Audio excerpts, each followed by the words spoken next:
একটু জানিয়ে রাখতে চাই যে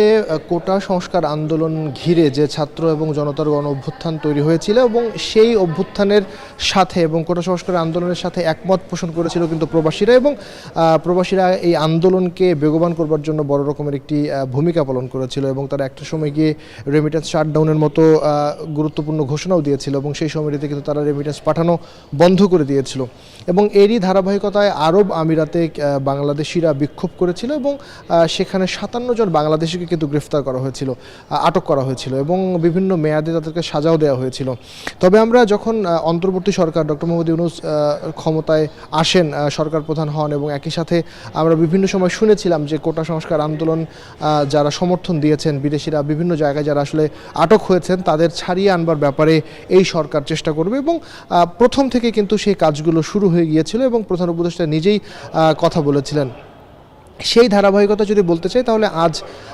সকাল নাগাদ আমরা আমাদের কাছে যে তথ্য পেয়েছি সেটি হলো যে এই ৫৭ জনকেই আসলে মাফ করে দেওয়া হয়েছে, অর্থাৎ সাধারণভাবে তাদেরকে ক্ষমা করে দেওয়া হয়েছে এবং তাদেরকে ছেড়ে দেওয়ার যে প্রক্রিয়া সেটি আসলে শুরু হয়েছে। এবং আজ কিছুক্ষণ আগে আমাদের সাথে কথা বলেছেন পররাষ্ট্র উপদেষ্টা, তিনি কিন্তু আমাদেরকে জানিয়েছেন যে এই যে ৫৭ জনকে ছেড়ে দেওয়া হয়েছে আরব আমিরাতের, সেটি একেবারে সরাসরি প্রধান উপদেষ্টা আরব আমিরাতের সাথে যে প্রক্রিয়াটি আসলে অবলম্বন করা দরকার, যেভাবে কথা বলা দরকার সেটি করেছেন এবং সেই প্রেক্ষাপটে কিন্তু ৫৭ জনকে ছেড়ে দেওয়া হয়েছে এবং পরবর্তীতে তাদেরকে মুক্ত করে দেয়া বা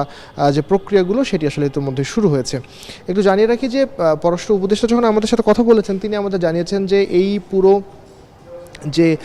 তাদেরকে ছেড়ে দেবার ব্যাপারটি সেটি একেবারে এই সরকারের কূটনৈতিক পর্যায়ের সফলতা হিসেবে তিনি আখ্যায়িত করেছেন। তিনি বলেছেন যে একেবারে পুরোপুরি সরকারের কূটনৈতিক সফলতা এটি এবং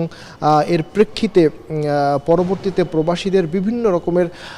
যে সাধারণত যেভাবে হয়রানি হয় একেবারে বাংলাদেশ থেকে শুরু করে বিদেশের যে কোনো দেশে যাওয়া পর্যন্ত যে ধরনের সমস্যার তারা সম্মুখীন হন সেই সমস্যাগুলো নিয়ে সমাধানের ক্ষেত্রে কিন্তু এই সরকার কাজ করবে, সেটা কিন্তু তিনি স্পষ্ট বলেছেন। এর আগে আমরা বিভিন্ন